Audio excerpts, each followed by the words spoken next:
Hello everyone, I'm Wyeth Johnson, Technical Art Director at Epic Games, and today I want to talk about the evolution of our next generation programmable VFX tool, Niagara. We first unveiled Niagara at the GDC 2018 session Programmable VFX with Unreal Engine's Niagara, which gave everyone a glimpse of where real-time VFX was headed, a fully programmable, modular, performant tool. We've now used Niagara in production on a massive game, Fortnite, high-end demos such as Troll and Chaos, virtual production, film, collaborations with our early adopters, forum users, and of course, now Unreal Engine 5. We've learned a ton along the way. Let's watch a brief recap.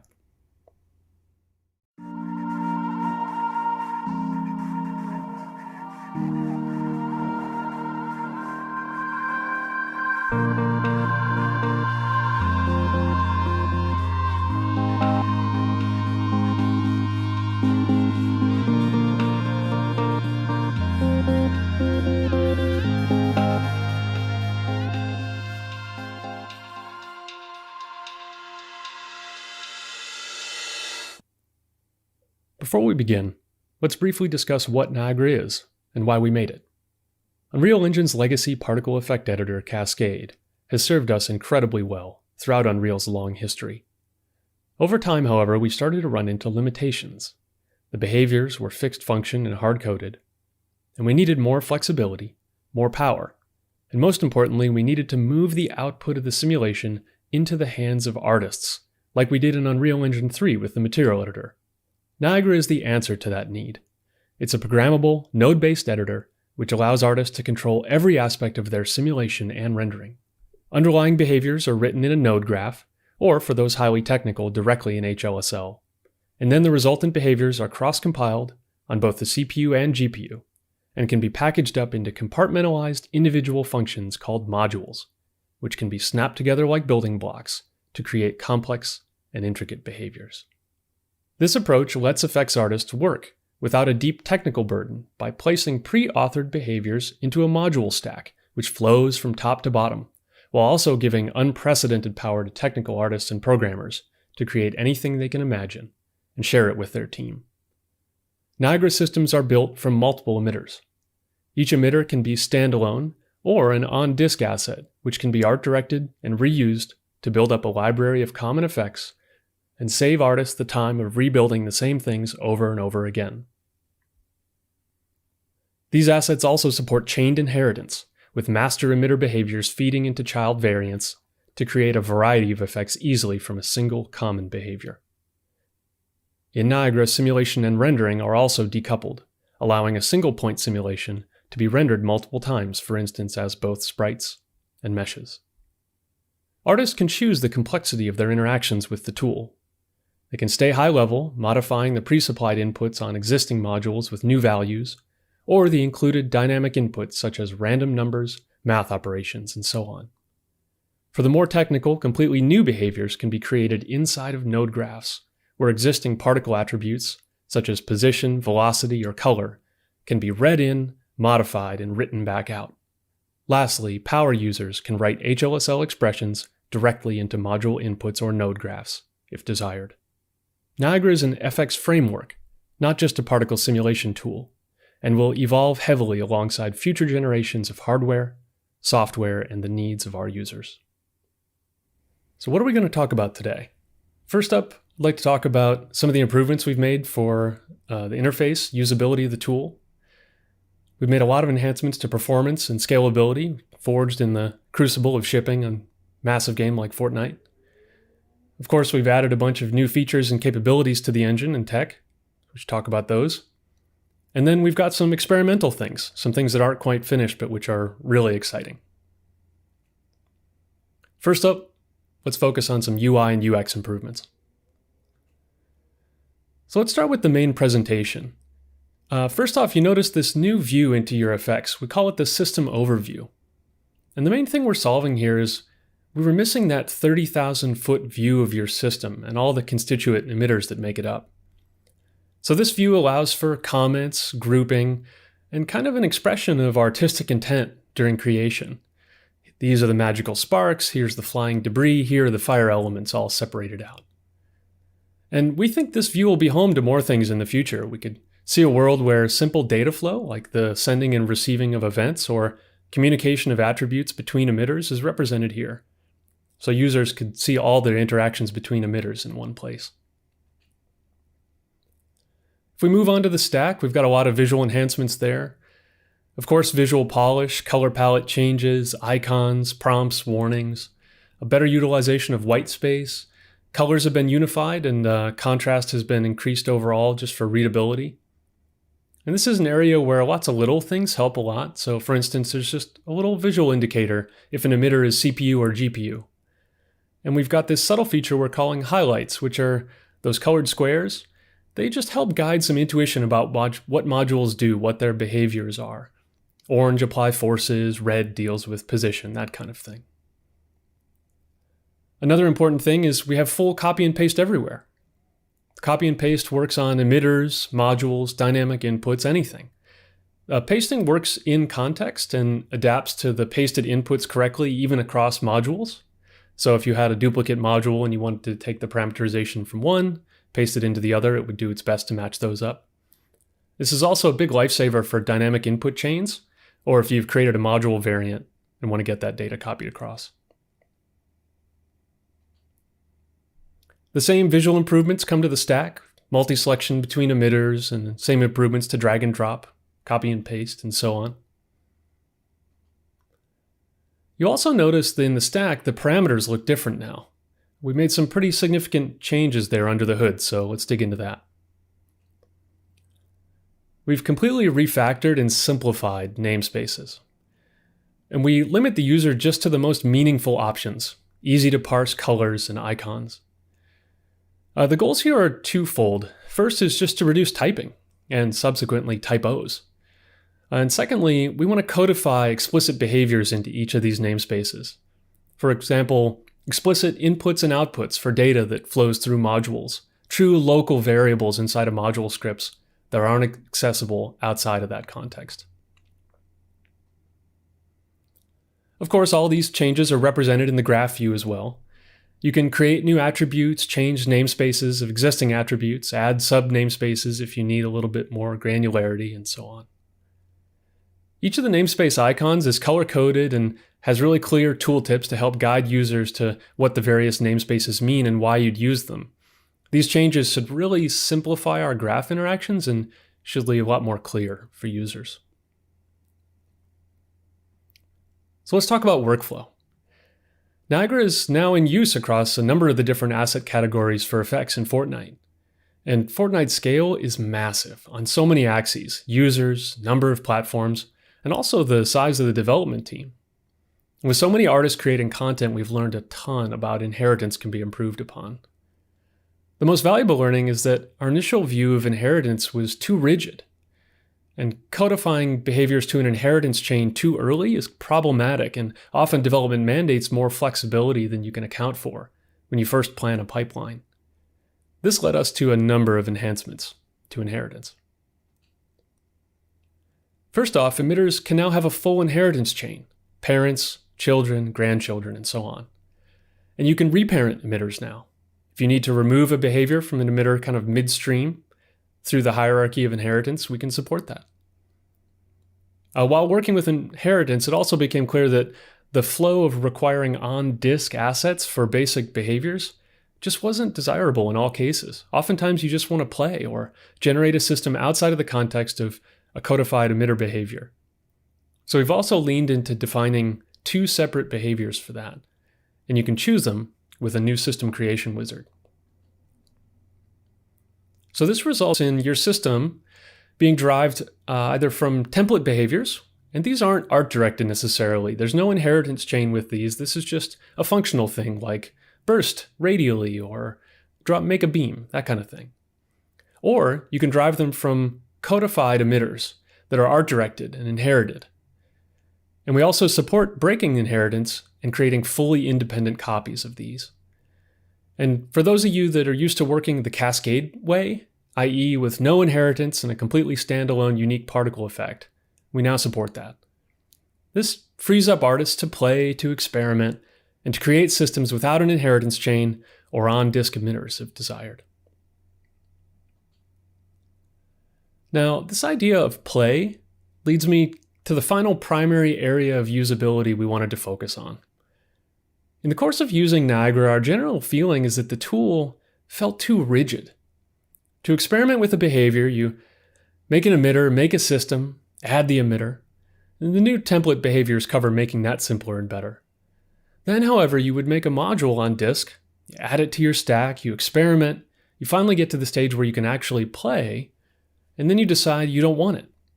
And you're left with a series of assets on disk and these kind of half-discarded ideas. It's too rigid. So to that end, we have a new panel we're calling Scratchpad. It's a completely transient script and lives inside of your emitter or your system. It can be a module or a dynamic input. You can create the script inline or use whatever graph logic to generate behaviors you would normally, and then that script will be saved alongside that asset. If the behavior is a one-off, leave it there with a comment and move on. If you love that behavior and people on your team will too, or you'd like to reuse it, promote the Scratch behavior out to an asset on disk, and it'll be exposed to the library.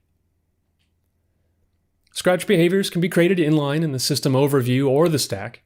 They can be full modules or just little custom dynamic inputs to drive a module behavior. That's a great option if your dynamic input chain is getting long and unwieldy and a little hard to read. When created, a new module is created in the Scratchpad pane.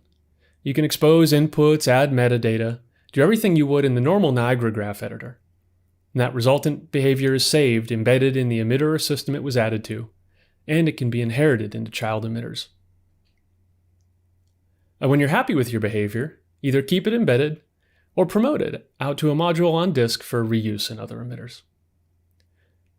We believe Scratchpad was one of the big missing pieces of the puzzle, and will turn Niagara into a far more playful, experimental, artist-friendly tool.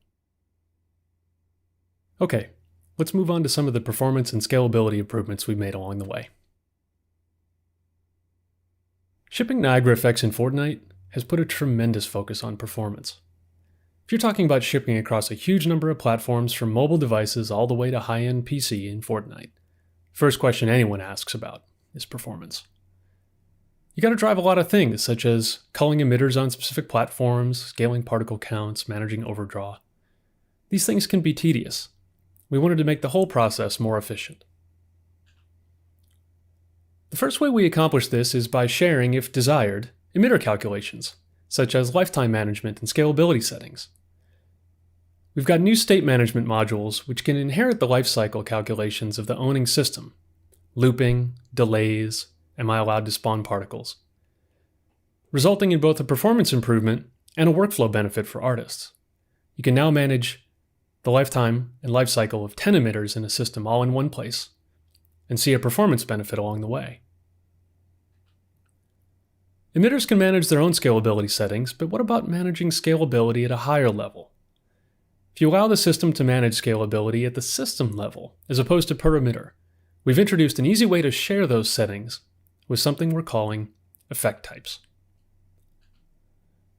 Effect types are a new asset type, assigned per particle system inside of the system properties. Their purpose is to codify a common set of scalability settings into an on-disk asset. This allows for the quick application of common settings to whole categories of effects, say weapon impacts or ambient VFX.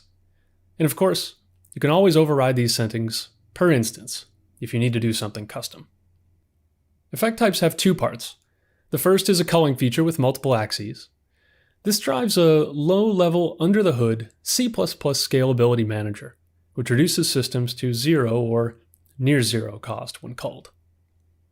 It supports distance culling, a max instance count, and visibility or view frustum culling. And one area we'd like to address soon is a performance or budget-based culling as well. Secondarily, there are explicit overrides for emitters themselves on each platform, and each scalability level, and an opt-in or opt-out override listed there.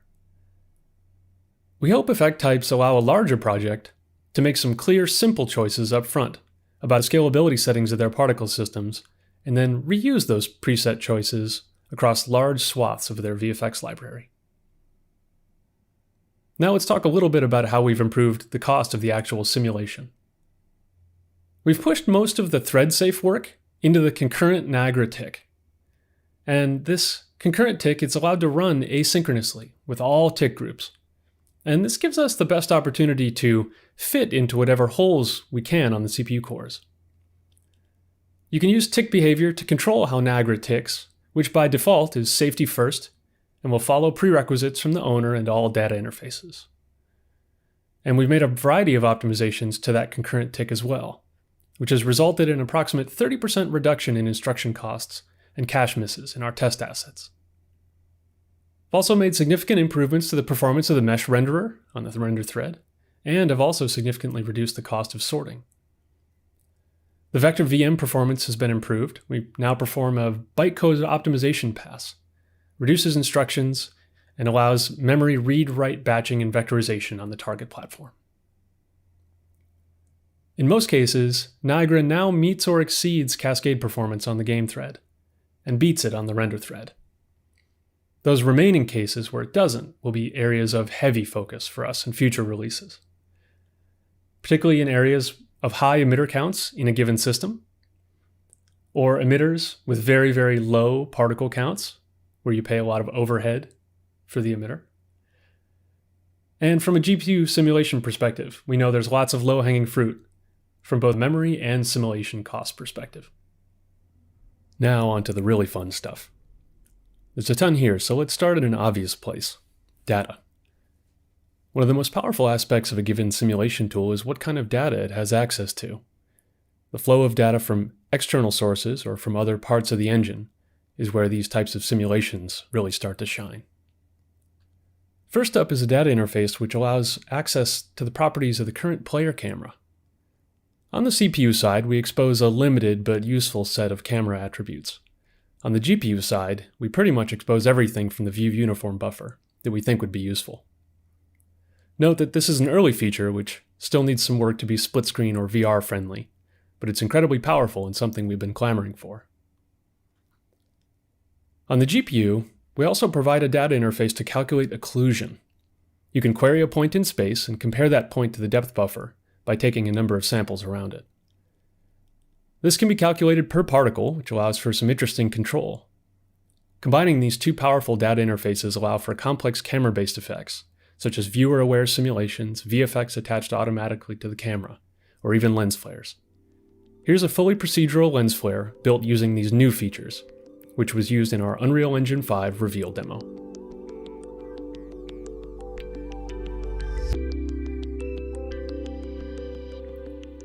Next up are two separate data interfaces which allow access to audio waveform data. Oscilloscope provides inexpensive direct access to the audio waveform, while audio spectrum is more complex. It uses something called the constant Q transform, which is almost like a fast Fourier transform, but for audio. This separates the audio into buckets logarithmically, akin to musical semitones, and is more intuitive for listeners and viewers as the audio response matches note progression. Here's a fun little audio visualization showing a Niagara effect being driven by these audio waveforms.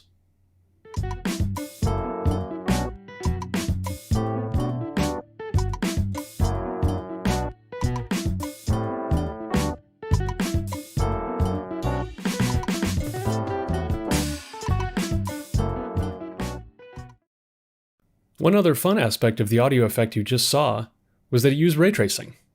Unreal Engine now supports ray tracing not just sprites, but mesh particles as well. Another exciting enhancement comes from our good friends at SideFX. They've created version 2 of their popular Houdini Niagara data interface, and it's excellent. The workflow is greatly simplified, just point it at a point cache, and it just works. It uses a new binary JSON format for faster import and support larger, more complex Houdini caches. The plugin now automatically handles animated caches as well, including managing particle birth, lifetime, and so on. The plugin also now works on GPU emitters, which has been very in demand. Here's a quick video of the Houdini test scene you see here, imported quickly directly into Niagara. This is a complex simulation with physics, cloth, and procedural animation, generated in Houdini, and played back directly. It's exciting because that simulation still stays live and can be affected by our existing forces, creating a hybrid of pre-computed and real-time interactive simulation. Another exciting enhancement comes in the form of a data interface we're calling Attribute Reader. It allows particles to directly communicate with other particles, either in the same emitter or different emitters in the same system, and ask them for attributes, such as position or color. This allows for extremely complex behaviors such as chains or flocking, or thousands of other complex interactions. This is also addressable via custom HLSL, so you can easily write complex behaviors that require intra-particle communication. Another complementary feature alongside the Attribute Reader is our Particle Neighbor Grid 3D. This is a spatial hash which looks into neighboring cells and gathers information about your nearest neighbors. This can be used for an infinite number of things, but is common in fluid simulation, flocking, or when solving performant intra-particle collisions by only comparing particles with the nearest relevant neighbors. These last two features, the Attribute Reader and the Neighbor Grid, were combined with a swath of other techniques such as distance field sampling, custom vertex shader-based animation states, and level-aware forces to create some absolutely stunning simulations of bats and bugs 100% in Niagara in our Unreal Engine 5 demo reveal. Let's take a look.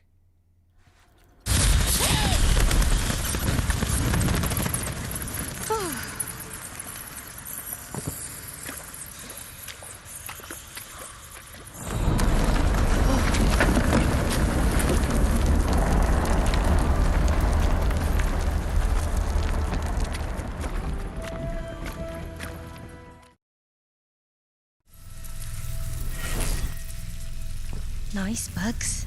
Don't mind me.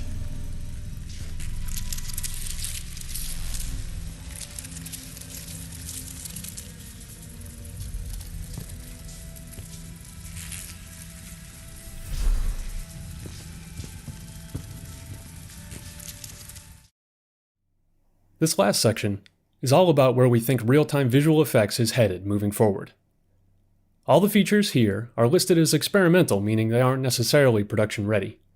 However, we see these features as crucial to our vision for Niagara moving forward, and the results speak for themselves. Let's dive in. With the idea of direct reads and spatial queries exposing much more complex simulations on individual points, it naturally leads to the question of a simulation potentially being more than simply points. To that end, we've introduced a completely new type of simulation data beyond particles, Grid 2D.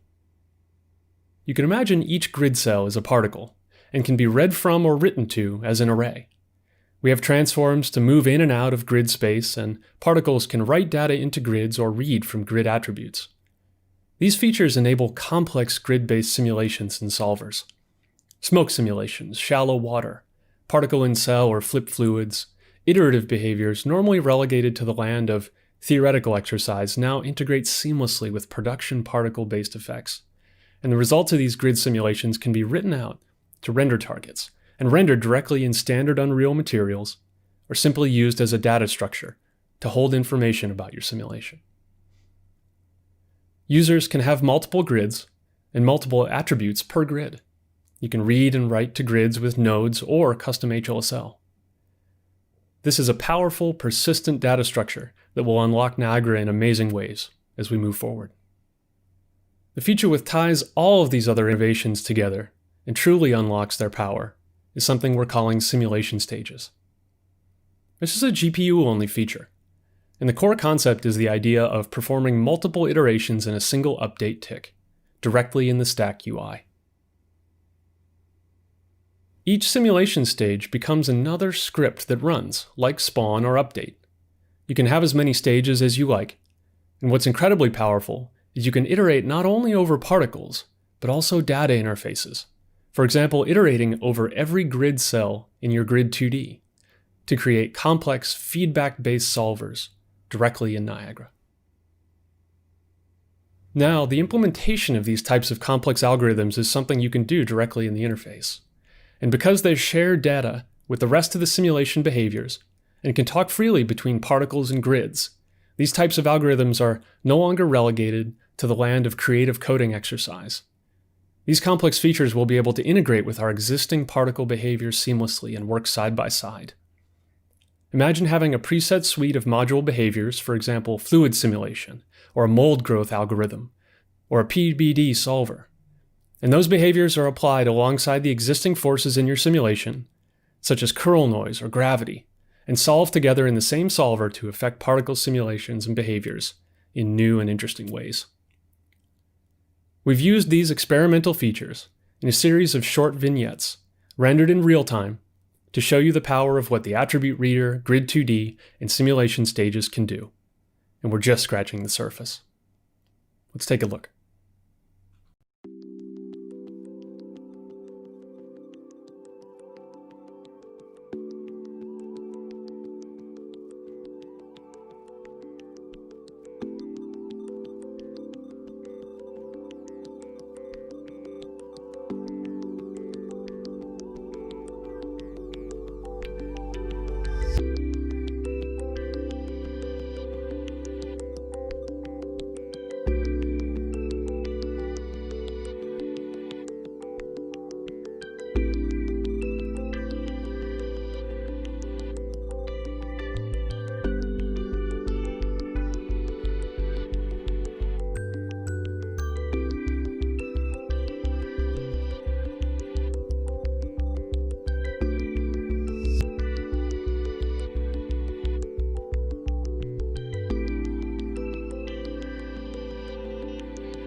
We hope you've enjoyed this look into Niagara and what the future holds. Everything you've seen here, including early access to these experimental features, is available in Unreal Engine 4.25. Have fun.